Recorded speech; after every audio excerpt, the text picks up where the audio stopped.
কাট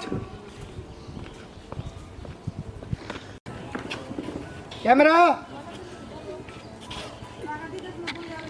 action.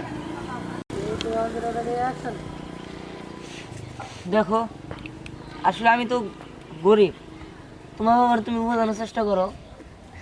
আমি আর কি বোঝাবো? দেখো আমি আমার বাবাকে তো আগেই না বলে দিয়েছি, আমি তোমার কথাও খুলে বলেছি, কিন্তু আমার বাবা মা তো মেনে নিচ্ছে না। তাহলে আমি কি করতে পারি তুমি বলো, তো আমার কোনো কিছু করার নাই। ওকে কি করবো?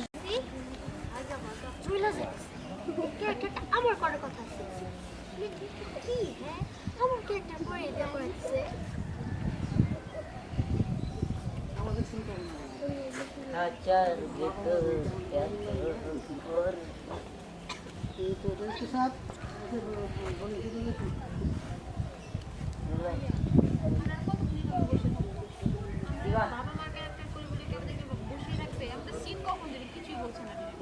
ডিরেক্টর সাহেব আমাদেরটা কখন?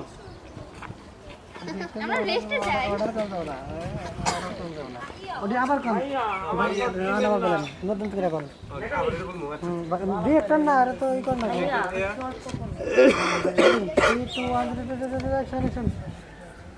ডিরেক্টর ভাইয়া আমাদের শট কখন? রাখেন তো। ভাইয়া এবার কতক্ষণ বসিয়ে রাখবে? এই আপনাদের নিয়ে এক দোষ। হ্যাঁ আপনারা বুঝেন না কেন? গল্প চলে হলো নায়ক আর নায়িকা দ্বারা, বাবা মা তো সাপোর্টিং ক্যারেক্টার। আপনারা এই জিনিসটা কেন বুঝতে চান না? গল্পেতে যদি নায়ক সুন্দর না থাকে, নায়িকা সুন্দর না থাকে, গল্প ফ্লপ হয়। আরে এত এত টাকা দিয়ে এই প্রডিউসাররা আমাদের কেন দেয় বলেন তো?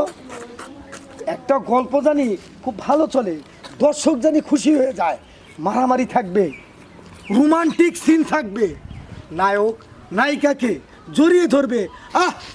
এই সিনগুলোই তো দেখতে চায়, বাবা মাকে এত দেখতে চায় না। ভাইয়া বুঝতে পেরেছি, সরি। আমার সিন কখন আসবে দেখতে চায় না নায়িকা তো দেখতে চায়। এই যে আমি ক্যামেরা শর্ট ধরো ওরা ডায়লগ দিতে আসবো তখন বুঝলাম দিয়ে বাবা মা আবার দেখতে দেবো। চায় না, কিন্তু আমাকে কি আপনি করতেছে না? হ্যাঁ এটা আমরা অ্যাকশন।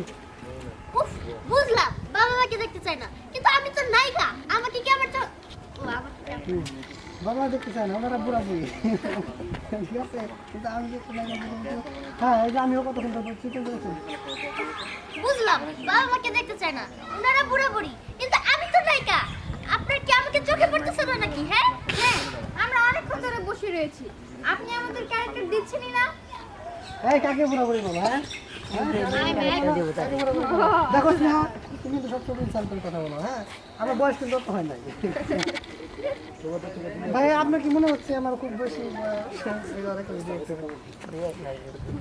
ঠিক আছে রোলিং ক্যামেরা দিত, পেন দিত, পেন করতে হবে, ওর ডায়লগ দিতে দিতে আমার শরীরে ধরবে। এই কত করে বুকটা ধরছে অ্যাকশন।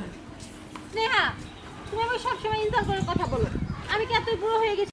আরে তোমাদের থেকে 6 বছরের বড় হবে, 1-2 বছর হতে পারে। বাদ দাও তো। এই পড়েছেন, এই প্রোডাকশন